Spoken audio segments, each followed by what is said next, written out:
Big mama, big mama. Y'all, I'm being silly because I'm nervous. All right, let's get to it. Life has been lifing.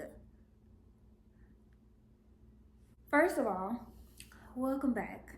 It's good to be back. It's weird to be back. I know y'all used to me disappearing on this channel, but this was a real hiatus. And let me explain, as I always do.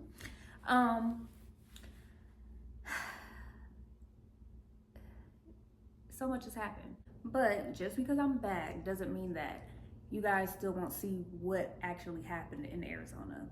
Lucky for y'all, I was still looking out. I still recorded. I just didn't post anything. So I'm basically doing this video just to give y'all a rundown of everything that happened. But after this, I will go back and I will take you guys through my journey of when I was actually there, and then it'll all come together. Just be patient and bear with me. So, I've been back home for about a year now, a little over a year. I left Arizona in May of 2023, I think it was. It got real, it got hectic, it got crazy. And I ran, y'all. I ain't even about to try to make it, you know, intellectual or more than what it is. My anxiety whooped my ass, and it caught up with me all at once. It's like I was flowing and then I just wasn't. I lost myself. I lost my vision. I lost my purpose for why I even left home, and I just couldn't do it no more. I left. Quit my job, left my relationship, obviously. I moved back home. I moved back home to my mama couch at that. So talk about, I had to start all the way back from scratch, literally. I literally sabotaged everything that I built and worked for, and had to start from scratch. Humbled is an understatement. God stay humbling me. You know what I'm saying? One thing I've learned, I know I have a lot of pride. I got a lot of ego. Child, not no more. God done humbled me way too many times. I ain't, God, whatever you want. I'm on your time now. I'm no longer in the lead. You have it. You have it. Straight surrender. But being back at home was interesting. You know, first it was exciting. It was familiar. It was good to be around my friends, my family, and just kind of like not have any responsibilities at all, you know. That was probably the biggest relief of everything, just knowing like there was no rush for me to get a job. There was nobody expecting me to do anything. Luckily, my mom, she let me just rest. You know, I didn't have to cook and clean. I didn't have to pitch in for like any bills or anything like that. Like I had the space to just rest. And my family understood that I was going through a hard time and they was there for me. So just that in itself was very healing though. Like even, nobody wants to go back home to their parents, obviously. But the fact that I had a place to go, the fact that they opened their doors to me, you know, I mean, yeah, I'm their child, but I'm still an adult. You know, there's a lot of adults that can't go back home. So I'm forever grateful for that. And it was healing to see, you know, I always had that narrative that I'm on my own. I'm always having to do stuff by myself, and, you know, don't nobody look out for me. And being home and seeing my family love on me and like just really, you know, be there. Even if I wasn't talking, even if I wasn't engaging, just letting me be, you know, that it changed the narrative. It changed that memory of me feeling like I was alone. And even if I had to go back home just to see that, and honestly, I feel like I needed to, it helped. You know, something as simple as that, something as simple as me just feeling like a kid again. I needed to feel like a kid again. it was healing from my childhood, like my inner child, to just be back home and being loved on by my parents, being around my little brother, being around my cousins and my high school friends again. I needed that. And I feel like when I left the first time, not that I wanted to leave everybody behind, but I just never thought I would ever want to come home. And I just felt like I was outgrowing everything around me. I felt like I couldn't really relate to people around me. And me coming back and seeing, yeah, girl, you still do, you know, it forced me to get back to my roots.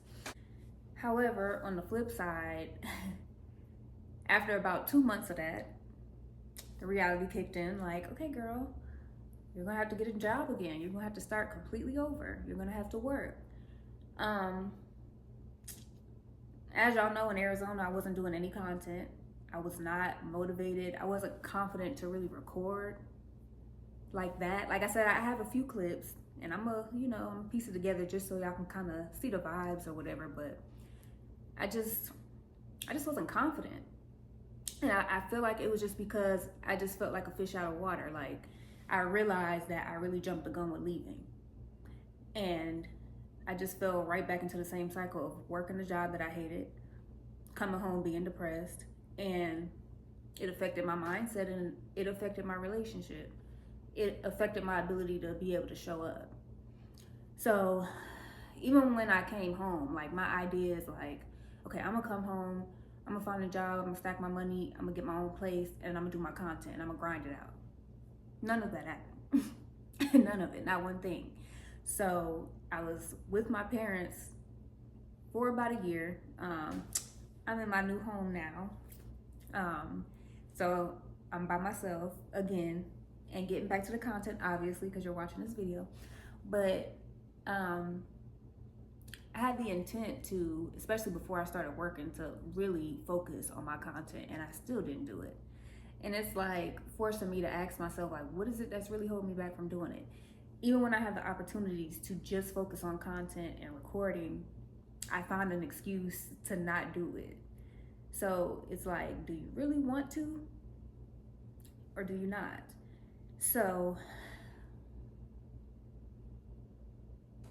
I remember having a point where I was just like, whatever, I'm just gonna work a job. That same mindset of I'll just work, I'll come home.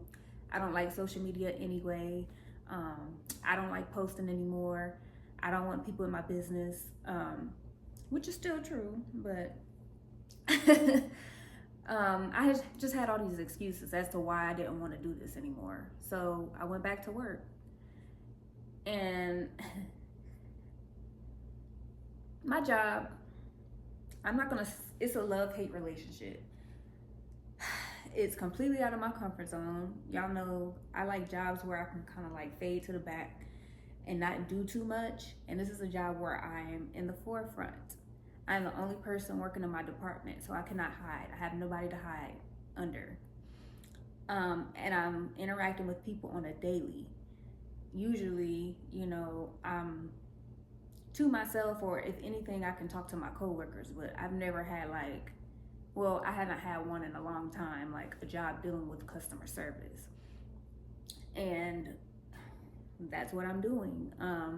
It's forced me to be at the forefront. It's forced me to take the lead. It's forced me to do things even when I'm uncomfortable. And I needed that. That's why it's like, as much as I still don't want to do the 9 to 5. I still don't. But I understand why I'm here. I understand what God is trying to teach me here. I understand like the skills that I needed to learn first before just jumping off the deep end. So it's like, I see how in my own timing, I remember when I made the video, like right before I got to Arizona, and I was wondering if, like, was God really leading me to leave, or was that me? And looking back, I feel like it was me. Y'all probably know it was me. But he let me go anyway, because he a real one. And he let me see for myself that I was not ready, only for me to be back. And like, okay, God, you're right, I wasn't ready. So now I'm understanding the importance of just taking your time and not skipping steps. So everything I'm learning at my job right now, I know are skills that I'm gonna need to build a business, to be confident on social media, and to be organized with recording and staying on top of content and just being my own boss and having that discipline to get things done in a timely manner and without somebody on you telling you and without somebody being there to do it for you. You know, I have to advocate for myself. I got to be confident to stand up for myself. So I recognize the skills that I'm learning in my job and how it's going to correlate when I am ready to move forward to that next step. So it's just interesting to see like that full circle moment. Nothing like what I planned, but I understand.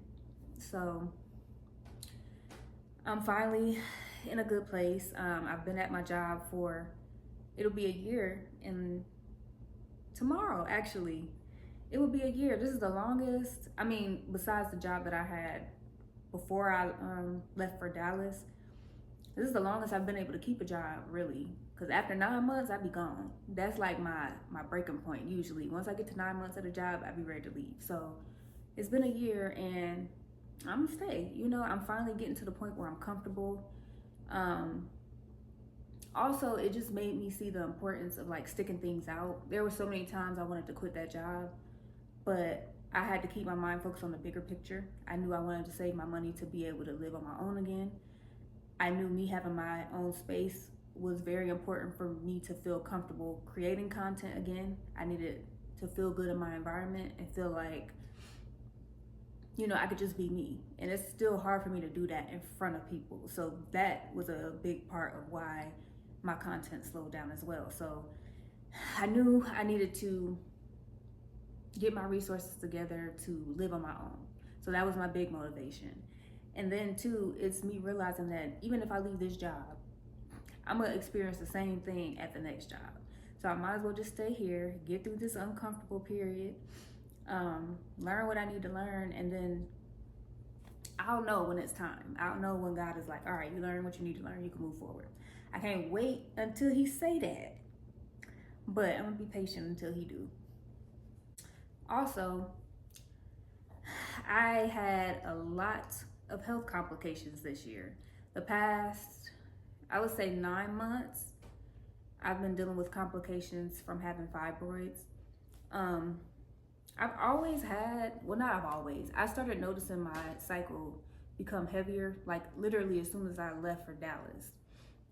And then it just kind of gradually got worse until I came home. And then, I don't know, it could have been because of the stress of everything as well, but it really got bad. And I finally got checked up and confirmed that I had fibroids. And ironically, number one, it helped me see like,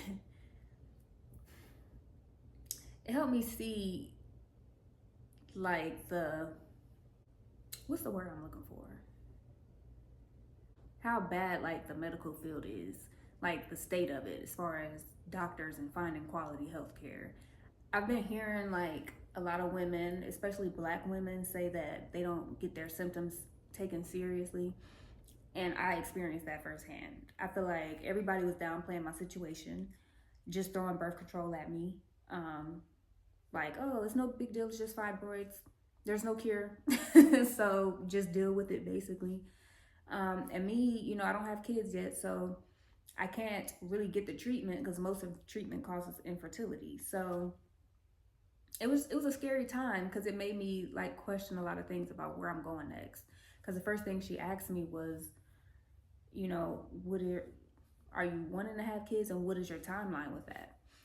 And it forced me to ask myself and realize like, girl, that time really is ticking. That biological clock is really ticking. So I do got to figure out like what's next, you know?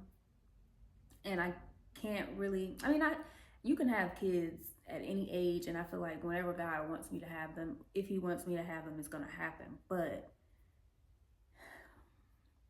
it was just a wake-up call, like I gotta get my life in order, because if I do, and I do want children, so that's kind of extra motivation for me to just really mature and get stability and not be so all over the place and sporadic. Ironically, all of the medicine that they were giving me made my the bleeding from my fibroids worse. I ended up getting severe anemia. I had extremely low iron, so I had low energy, um, which again contributed to me not wanting to do content and barely wanting to go to work, struggling to do that, struggling to get out with friends, get dressed up, struggling to do anything. It was hard. It just was, and it was scary because I'd never dealt with anything, pertaining to my health, and especially this severe. And then I wasn't getting any. I wasn't really getting answers.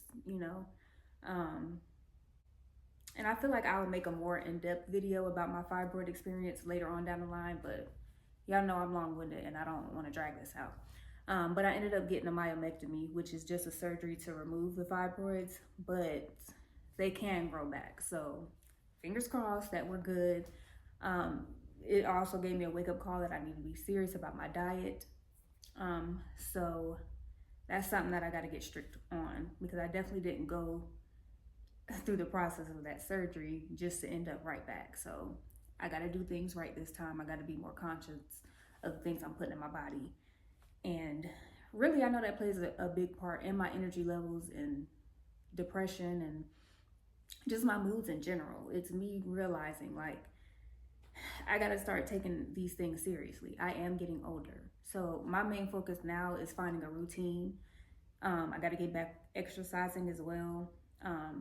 Just making sure I'm balanced with every area and that I have a routine and schedule that I can do daily, so that these habits can become second nature, like reparenting myself, getting up early enough to have breakfast and to, have enough time to actually get cute for work and do my hair and do my makeup, making sure I have lunch to eat, making sure I come home, work out, have, meals prepped so I can eat dinner and not just grab fast food, having time to go to the gym, having time to record content and edit, like really putting in the time to do the things that I say I want to do, even while working a full-time job. No, I can't stop the job and do the content because I'm gonna be stressed and I ain't got no money. So that's a no.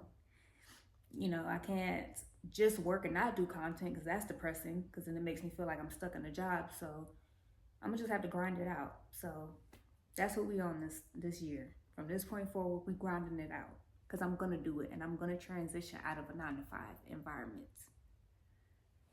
But nonetheless, I hope you guys stay tuned for my journey. I will be discussing what happened in Arizona. I'll be discussing more in detail what happened in between now that I'm home. I will be discussing my home ownership journey. And I will be doing a breakup series, talking more in depth, not what happened, because like I said, I don't really want y'all in my business like that, but I will talk about the things that I've learned, things that I wish I knew, and just kind of give an update on, where I'm at in regards of dating, in the future. So stay tuned, y'all, and bear with me, be patient. I'm not going to promise to be consistent, but I'm really going to try my best. So I just hope y'all stick around. And for the ones that are still here, I thank y'all. And for anybody new, welcome. I'm actually getting more active on Instagram and TikTok. I just made a TikTok. So y'all go follow me on there.